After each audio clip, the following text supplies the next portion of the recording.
to Pete Marino Stadium on the campus of Gateway High School in Monroeville, Pennsylvania, as the Gateway Gators host the Penn-Trafford Warriors. It's homecoming night here in Monroeville as the 5-1 Gators take on the 4-2 Penn-Trafford Warriors.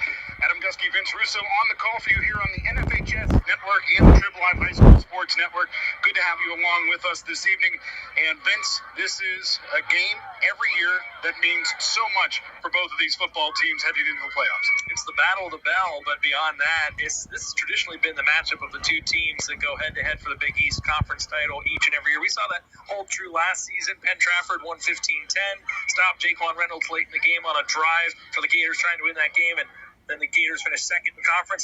This always seems to go a long way in determining seeding in the playoffs, who's going to be playing who in that first round. Last year determined who might get a bye, who might not. Both of those teams did end up getting a bye in the first round, both the Gators and the Warriors. But this year, with Franklin Regional 2-0, both of these teams with one loss, Adam, this game is crucial. Well, whoever wins this game tonight is going to be in the driver's seat of locking up one of those top two spots, which would automatically get them in the playoffs. You drop two losses with only 5 conference games, suddenly things get very murky. You've got to start to beg for a wild card position, which at that point you don't control your own destiny. The committee will make the choice on who those two teams are. How about that offensive explosion from the Gateway Gators a week ago at Hempfield? 60 total points, including 53 in the first half. 8 drives, 8 touchdowns. You really can't draw it up more perfectly than that. Brad Birch, 18 of 23, over 330.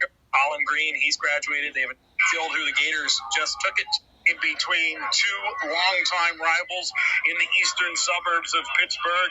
And like you said, the Battle of the Bell that dates all the way back to the 1920s.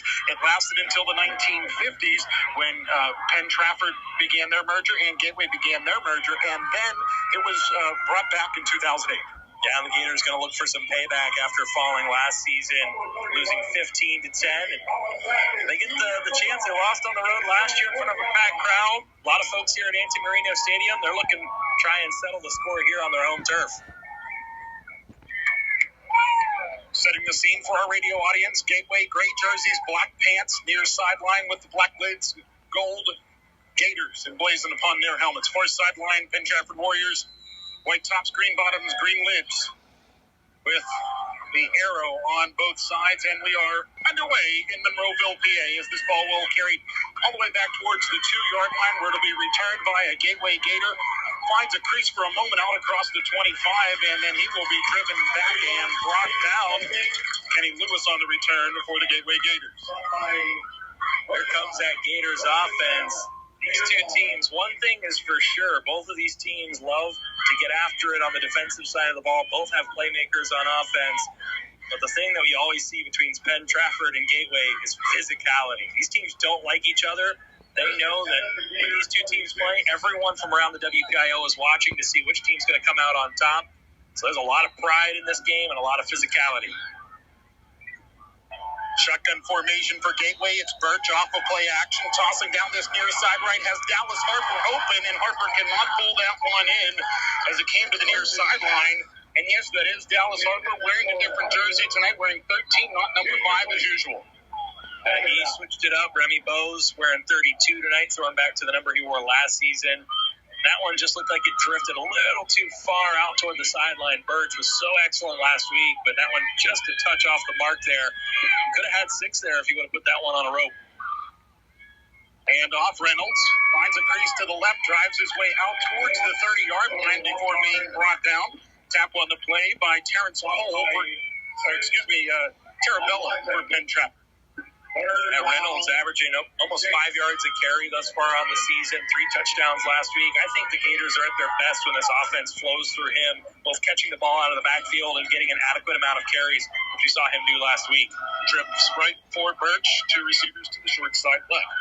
Looking to the near side, the pass complete. Malachi Moore pulls that one in, drives his way across the 30 towards the 32, but he will be brought down by Bryce Martin for Penn-Trafford. And the punt unit will come out for the Warriors.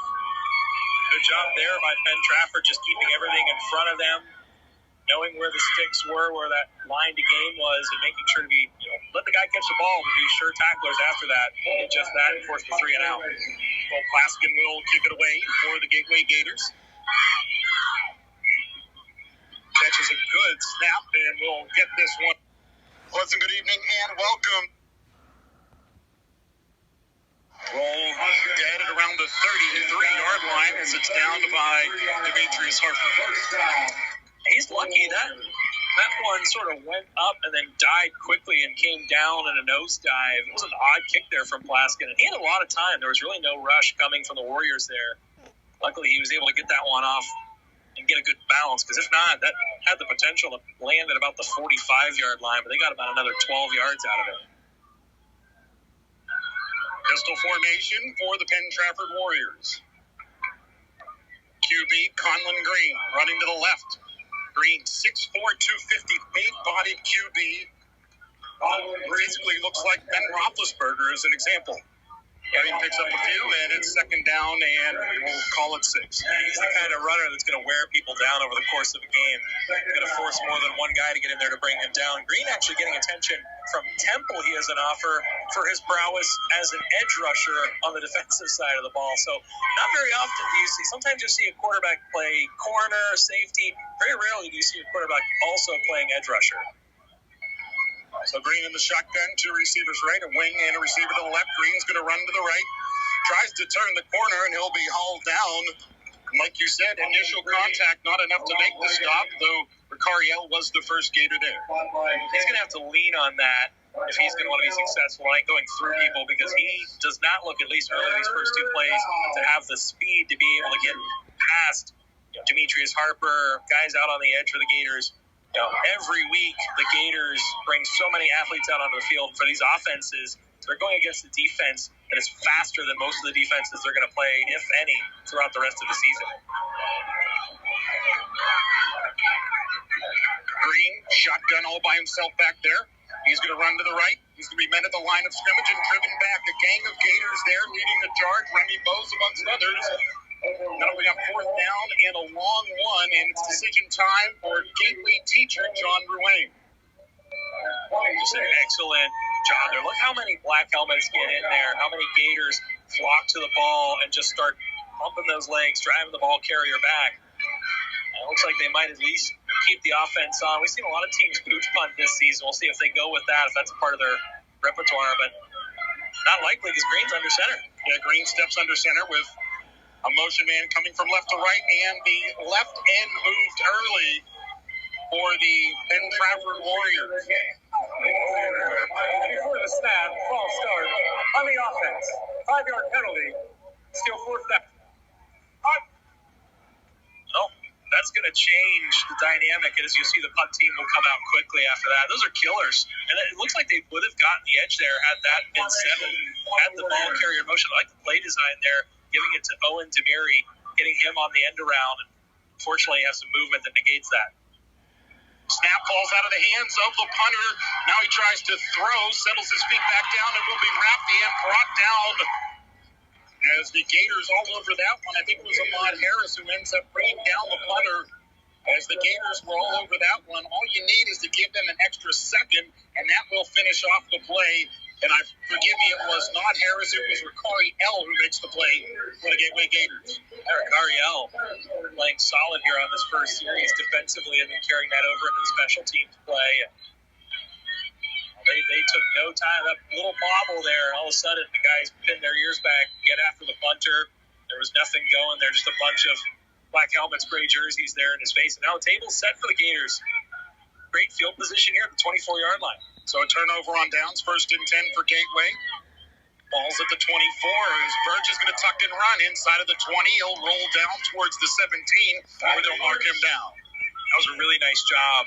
You'll see Birch when he rolled out still had the ball up looking like he was going to pass. A little pump fake. Watch it here. Looking downfield, and he knew immediately. Cut it up.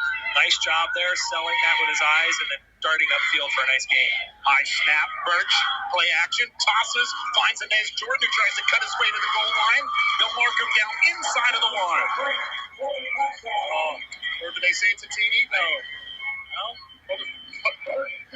So they did. The official on the far side didn't signal, and we can't see on the near side.